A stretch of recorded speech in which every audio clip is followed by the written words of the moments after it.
চারি আড়াই মাটি। খানিক বাদে কহেন বাবু, বল তো দেখি ভেবে, নদীর ধারা কেমনে আসে পাহাড় হতে নেবে? বল তো কেন লবণ পোড়া সাগর ভরা পানি? মাছ হিসে কয়, আরে মশাই কত কি আর জানি। বাবু বলেন, এই বয়সে জানিস নি ওটা কি? জীবনটা তোর নেহাত খেলো, অষ্ট আনাই ভাগি। আবার ভেবে কহেন বাবু, বল তো রে বুড়ো, কেন এমন নীল দেখা যায় আকাশের চূড়ো? বল তো দেখি সূর্য চাঁদে গ্রহণ লাগে কেন? বৃদ্ধ বলে, আমায় কেন লজ্জা দিয়েছেন হেন?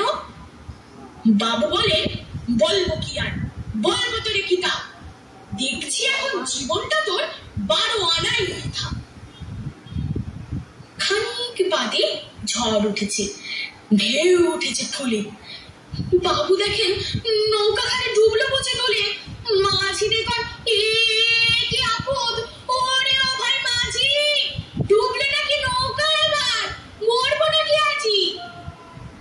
মাঝি শুধায়, সাঁতার জানো? মাথা নাড়েন বাবু। মূর্খ মাঝি বলে, মশাই এখন কেন কাবু, বাঁচলে শেষে আমার কথা হিসেব করো পিছে। তোমার দেখি জীবন খানা 16 আনাই মিছে।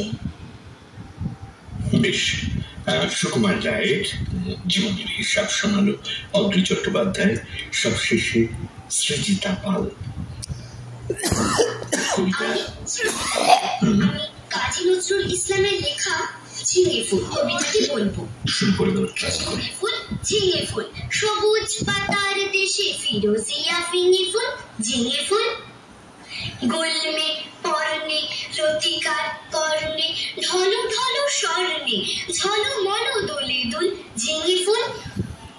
পাতার দেশের পাখি বাধা হিয়া বুটাতে গান তব শুনে সাজে।